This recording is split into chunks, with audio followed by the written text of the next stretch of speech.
Hi everyone, welcome or welcome back to my channel, and today I'll be recreating this beautiful dress you see on the screen. So if this is something you would like to make, then keep watching. So to begin with the pattern, I have my paper with a width of 18 inches. So I added about 7 to 8 inches to quarter of my hip measurement so that I have enough space for the A-line shape of this dress. And then for the length of the paper, I'm using 32 inches. I want the length to be 30 inches, and then I added extra 2 inches more just in case. So I folded my paper into like this because I'll be drafting the front and the back together. So I will start off by marking my starting line, which will serve as my shoulder line. So I would also be marking 1 inch zip extension over here, and then connect it with lines, and then label it zip extension like you see. So on the shoulder line, I'll be marking my shoulder measurement, half of my shoulder measurement, which is 7 inches, and then the neck width of 3 inches, and then down here I'll measure my neck depth, which is 3 inches as well, and then mark it also in that angle, and then connect the curve to give me my basic front neckline. So now what I'm going to do is from the shoulder line, I'll measure my shoulder to bust measurement, which is 10 inches, and then my shoulder to waist as well, which is 16.5 inches. I'll measure it on the other side as well, and then my shoulder to hip measurement, which is 25 inches. So I'll connect this dot to form line. So this is my bust line, waistline, and hip line. So from there on the shoulder line, I will go down 1 inch and then connect it to the neckline. So this will give me my shoulder slope. So from there, I would measure my armhole depth, which is my bust measurement divided by 6 plus 1.5. So from that point there, I'll measure how much I have from the point to the bust line, and then measure it on the other side, and then connect it with a line like this. So this new line will be my chest line. So on the chest line, I will measure half of my shoulder measurement there, and then connect it to the shoulder slope like this.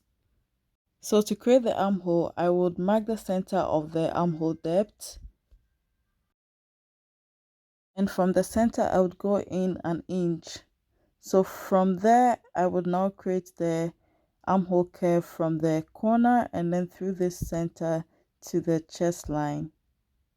So this is the front armhole, and now I'm going to create the back neckline. So for the back neckline, I will go down 1 inch from the shoulder line and then connect it to the shoulder like that. So the back neckline is always higher than the front neckline.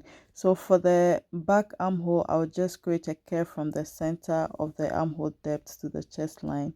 So this is what we have for the upper part. So now what I'm going to do is to put in quarter of my bust measurement on the chest line, and because this style is a little bit free, I added half an inch to that measurement. So I'm just labeling the line so that you get everything clear. And this is not the hip line, it's the waist line, and then this is the hip line. So I would mark quarter of my hip measurement on the hip line. This is not really needed, but it's just a guide to know if I have enough space around my hip area after connecting the line from the chest line to the hemline. So you can also choose how much space you want around the hip line when you draw the line. So this is what I have. So what I'm going to do now is to shape the hemline. So I'll measure from the chest line to the hemline to see how much I have on the center, and then I would put that measurement on the side. You can see that the length of the side is a bit longer. So I would put that measurement there, and then I will connect it with a curve, a slight curve to join the hemline like you see. So this will make the hem of the skirt really nice. So once that is done, I would now go ahead and cut my pattern out. So now we have the front and the back patterns together, and this is how I'm cutting the pattern out. So yeah, So now that I did that, I'm just folding in the zip extension to have that crease on the other side of the paper, and then I would now divide the pattern in half like this.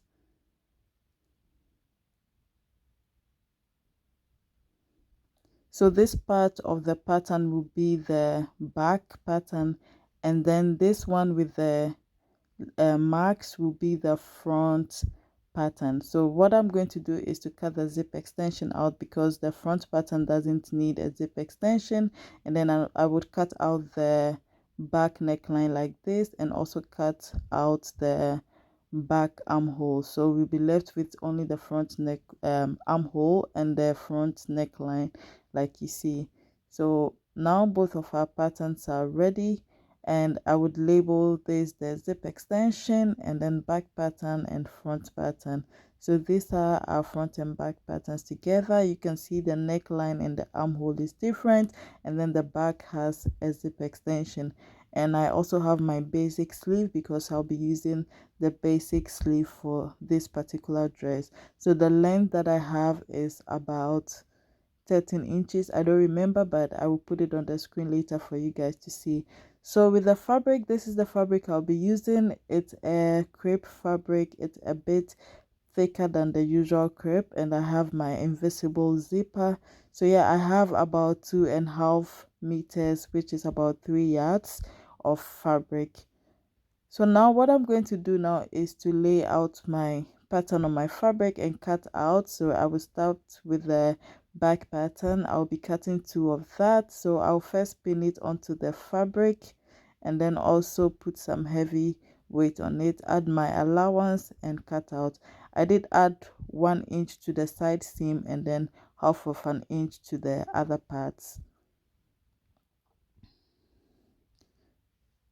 So after cutting the back pattern, I'll do the same to the front. I did fold it, cut it on fold. So I did add also 1 inch allowance to the side, and then half of an inch to the other part, the armhole, shoulder and neckline. You can add as much allowance as you want. So yeah. So now for the sleeve, I will be cutting 2 of them, and you can see that I'm not cutting it on fold because we have the front part and the back part, and you can see that the curves are different. So if you're going to cut it on fold, then you're going to miss that curve that we have there. So I'm adding 1 inch allowance just like I did to the side of the dress, and then for the curvy part I'll be adding half inch of allowance. So once I have everything marked out, I will go ahead and cut my sleeve pattern out, and then I will notch the center and also cut out that extra on the lower side of the sleeve. So now you can see the length of my sleeve, which is about 11 inches. So I think I would have about 10.5 inches after stitching the lower side. So I'm just labeling it front and back so that I don't miss the curve. So now what I'm going to do is to measure how long I want my zipper to be. So I'll be marking 20 inches and then mark my 1 inch zip extension, and then I will stitch from where I want the zip to end to the hemline, and then attach my zipper, and then I will join the shoulders together, so making sure that the right sides are facing. So that is done. This is the zipper is fixed, and I also went ahead to finish the raw edges around the zip area and also around the shoulder area. So now what I'm going to do is to stitch the side seams, 1 inch allowance like I left. So this is what I have now. So for now, what I'm going to do is to measure the circumference of the hemline of the dress, and also for the sleeves. So whatever measurement I have, that is what I'm going to use to cut the ruffles for the lower side of the dress and also for the armhole. So with the hem, I had about 31 inches for the back side, so times 2, so that will give me the total length for the hemline. And also for the sleeve, I had 15.5 inch for each sleeve. So I'll be cutting the ruffles, and then I'll come back to explain to you guys. So the first ruffle would be attached to the hem of the sleeve, and the length of it is 7 inches. And then I have another one of the same length, which is 7 inches, and that will be attached on the first ruffle, and this will also go on top of this ruffle, and this measures 5.5 inches. So what I'll be doing to the hem of this ruffle is that for these two, I'll be using my hemming adhesive or hemming gum, as some people say it, and then finish both ends for this top ruffles. And then for this other one that will be attached to the hem, I will just finish the lower side with a hemming adhesive. And then I'll repeat the same process for the hem of the dress as well. So the length of the first ruffle is 6 inches, and I'll be using the hemming adhesive for only the lower part. And then those two that will go on top of the first ruffle, I did cut that one 6 inches, and then the shorter one 4.5 inches, and then I'll be folding both hems with the hemming adhesive. This is what I have now. You can see that at the top part of the first ruffle, I did finish it with my serger, because that will be attached to the hemline of the sleeve. That also has been finished with a serger. So once the goddess is done, I will attach it to the hemline.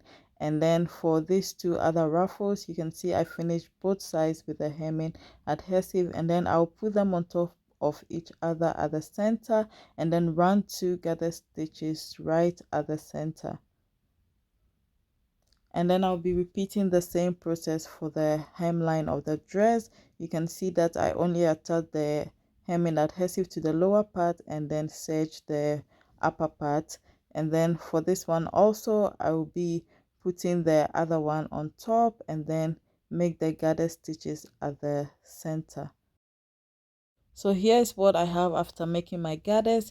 You can see that they came out so beautiful, but then the only thing is I have less gathers because I didn't have much fabric. So I did cut all the gathers twice of the measurement I have for the hems. So what I'll be doing now is to attach the first ruffle to the hem of the sleeve.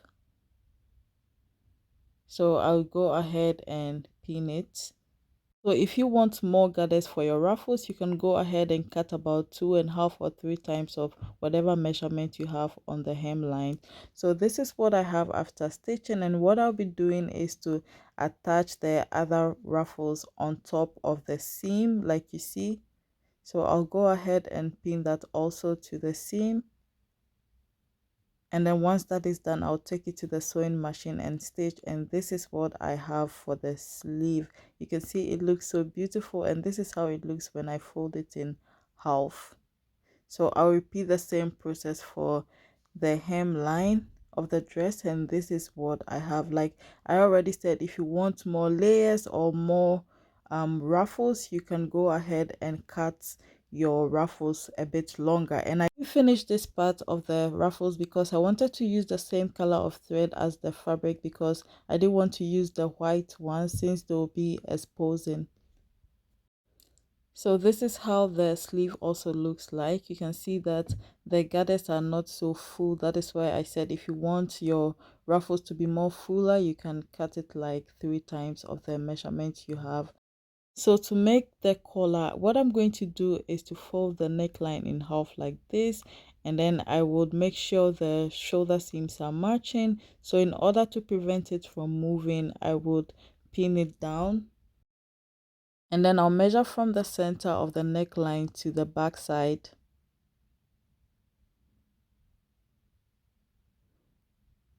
So I had 7 3/4 for that, and when I fold that in two, I have 15.5. So the full measurement of the neckline is 15.5.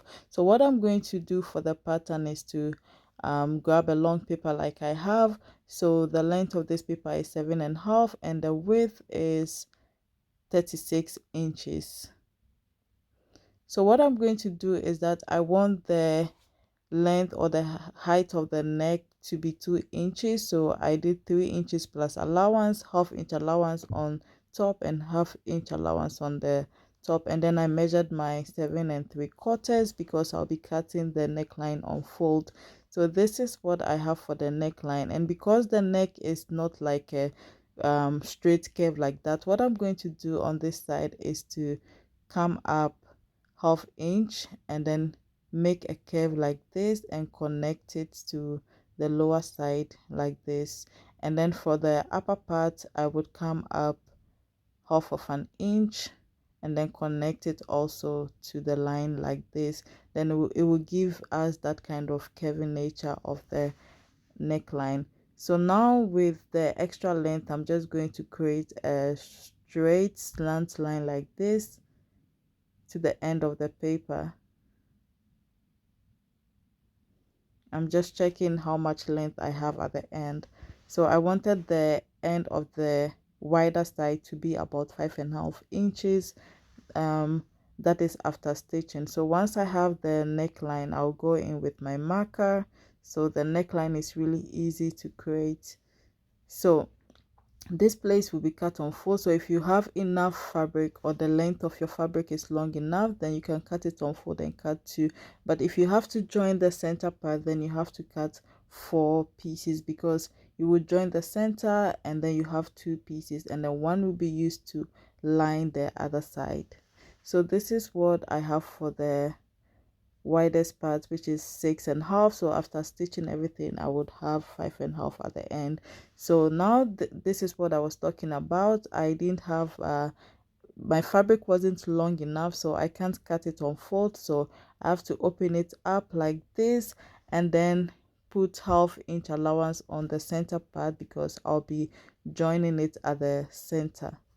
So I would cut 4 of this. So this is what I have after joining. So you can see that now I have 2 long pieces for the neckline. So what I'm going to do is that from the center, I would mark 7 3/4 to one side and then 7 3/4 to the other side. Remember, when I measured the neckline, I had 7 3/4, so twice of that. So now I would stitch from that mark to the other side of that mark with our 5.5 inches opened.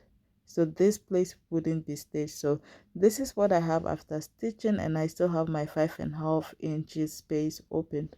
So I'll trim down the corners of the collar so that once I flip it out, it would look really sharp and nice. And then I'll snip the curvy part of the collar. And once that is done, I would flip the collar inside out.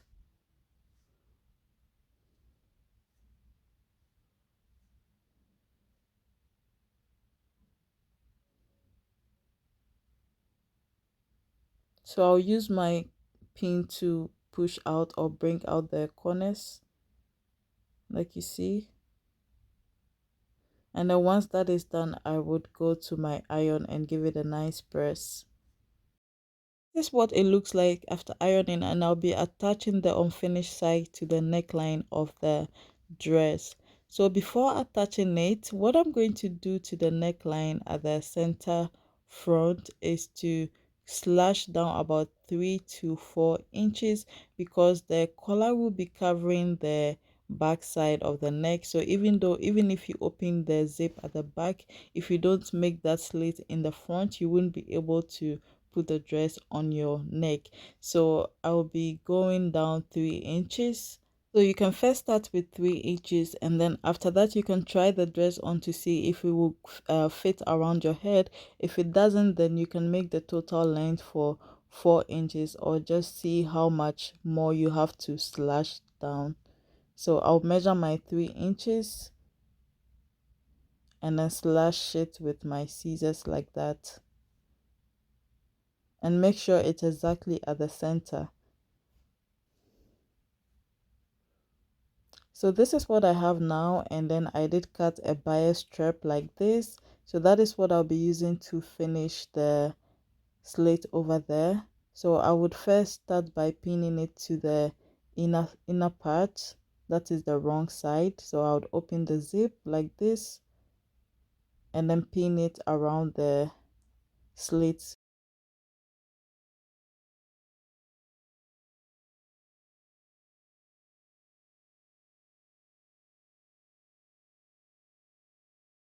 Pinning, I would take it to my sewing machine and stitch 1/4 inch, and then once that is stitched, I will snip the center of the seam and then trim down the allowance.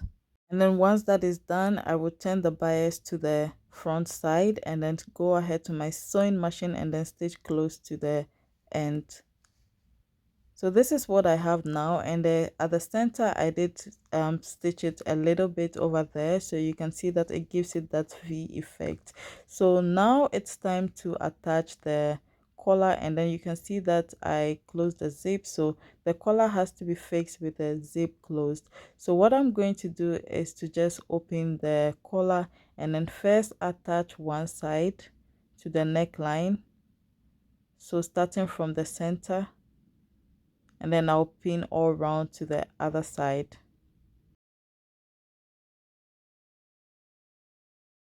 So if you did measure your neckline really well, you will see that whatever measurement you have on the collar would match to the length of the neckline, or the circumference of the neckline. So once I have that pinned, I went over my sewing machine and stitch, and then what I'm going to do now is to take the other side of the collar and then fold in my 1/2 inch allowance.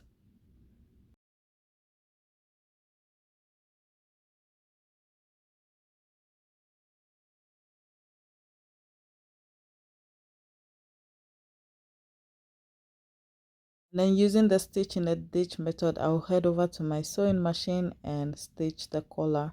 So this is what I have now. With the zip closed, you can see how it looks like. So if you don't make that slit in front, like I said, you wouldn't be able to wear the dress through your head. So this is how the collar came out, and it looks really nice. So actually the dress is done now, and like I already said, I'll be finishing those unfinished edges later because I want to use the same color as the dress. So let's try it on and see how it looks like. So the dress came out really beautiful. I think I like this amount of garters actually, but if you do want more, you can add more garters to the ruffles. So yeah, let me know what you think about this dress, if I nailed it or not. And also, please don't forget to like, comment, share, and subscribe. Okay, so I'll be seeing you in my next tutorials, and have a nice time. Bye.